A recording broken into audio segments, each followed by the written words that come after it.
આપણે પરમાત્માના અંશ છીએ। મંદિરમાં એક માણસ આવ્યો, પણ શ્રદ્ધાળુ ભક્તની જેમ તેણે આંખો બંધ કરી હાથ જોડી ઈશ્વર સામે વંદન ન કર્યા। તેની આંખમાં હતાશાના આંસુ અને આક્રોશની લાલાશ હતી। પ્રભુની મૂર્તિને સંબોધીને તે બોલી રહ્યો હતો કે, હે પ્રભુ, તે મને જન્મ શું કામ આપ્યો? આ દુનિયામાં મારી કોઈ જ જરૂરત નથી। હું મારા મા બાપને સંતોષ આપી નથી શકતો, નથી મારી પત્ની મારાથી સુખી, મારા સંતાનો મને ગાંઠતા નથી, બધા મારી મશ્કરી કરે છે, મને નકામો ગણે છે, આ દુનિયા રહેવા લાયક જ નથી। મંદિરનો પૂજારી જે શાંતિથી આ માણસ અને ઈશ્વરની મૂર્તિ વચ્ચેનો એકતરફી સંવાદ સાંભળી રહ્યો હતો, તેમણે પ્રસાદની થાળી હાથમાં લીધી અને પેલા માણસની પાસે ગયા। પૂજારીને પોતાની તરફ આવતા જોઈને પેલો માણસ ચૂપ થઈ ગયો। પૂજારીજીએ તેને પ્રેમથી બોલાવ્યો અને તેના હાથમાં પ્રસાદનો બુંદીનો લાડુ આપ્યો અને પ્રસાદ આપતા પૂજારીજીએ જાણી જોઈને થોડી બુંદી નીચે જમીન ઉપર પાડી દીધી।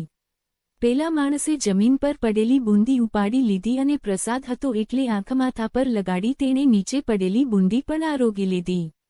પૂજારીજીએ પ્રભુ ચરણોનું નમનનું ફૂલ લઈ ખાસ તેની પાસે આવ્યા, નમન આપ્યું, પછી પૂછ્યું, ભાઈ, આ નીચે પડેલી બુંદી પણ કેમ ખાઈ લીધી? પેલા માણસે કહ્યું, ભગવાનનો પ્રસાદ હતો ને એટલા માટે।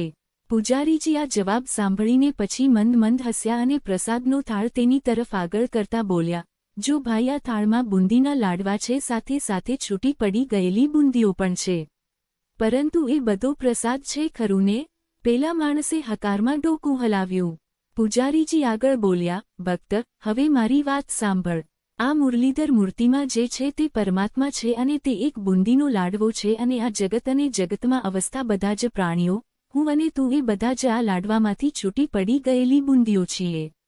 જેમ લાડવામાંથી છૂટી પડી ગયેલી બુંદીઓમાં પણ એ જ મીઠાશ હોય છે।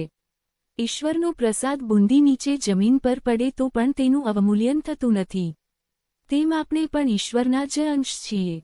જીવન ઈશ્વરે આપેલો પ્રસાદ છે। જીવનમાં એક બે ભૂલ થાય, નિષ્ફળતા મળે કે જીવનમાં દુઃખ મળે, જીવનની મીઠાશ ઓછી થતી નથી।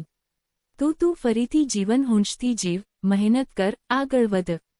પૂજારીજીએ હતાશ માણસને સાચી સમજણ આપી અને તેનામાં હિંમતનો સંચાર કર્યો।